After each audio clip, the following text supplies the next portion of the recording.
in this exchange, of course, were people.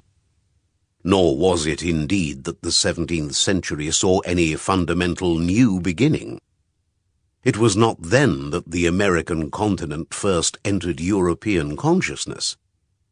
Viking ships, many hundreds of years earlier, had crossed the northern Atlantic from Scandinavia, even if the settlement that these wide-roving Europeans had established on territory that they called Vinland had not proved an enduring one. And it was also over 100 years before the 17th century that another European explorer, known to Englishmen as Christopher Columbus, discovered, insofar as the people of Eurasia were concerned, the American continent. While Columbus reached islands in what we now call the Caribbean, far to the south of what we think of as the countries of Canada and the United States of America, another sailor from Italy, a man the English called John Cabot, followed soon afterwards, much further north. When he dropped anchor, he did so in cooler, very different territory, not far from where the Vikings had landed centuries earlier, by the island that we now call Newfoundland. Neither man appreciated, though, what in fact they had found. Both thought that the globe was much smaller than it really is.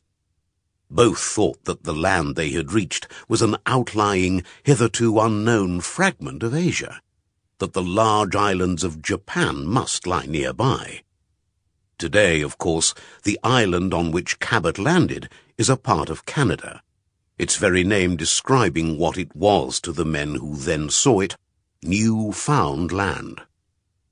The discovery of America was one thing, and it was a momentous thing, of course, but substantial settlement was quite another, and it was this that made all the difference if these European voyages were not to go the way of the earlier Viking ones, to vanish into the thick mists which all too frequently cloaked the northeast American coast, leaving only clues before a definite rediscovery by archaeologists.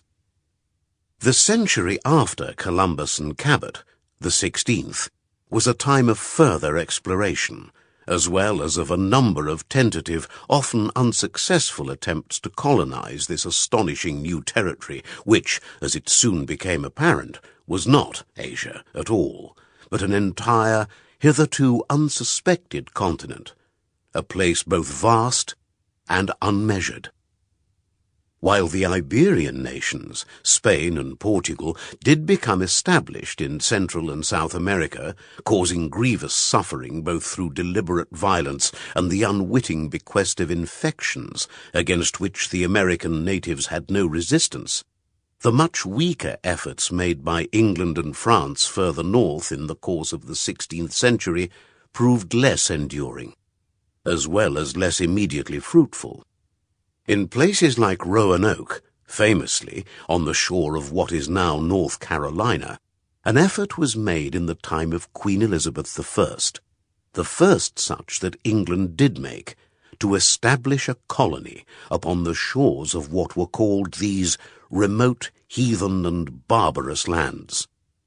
There, in the course of the 1580s, on the precarious, far-flung edge of a strange and unknown territory, over 100 men were left to establish a settlement and build a fort, while they awaited further supplies.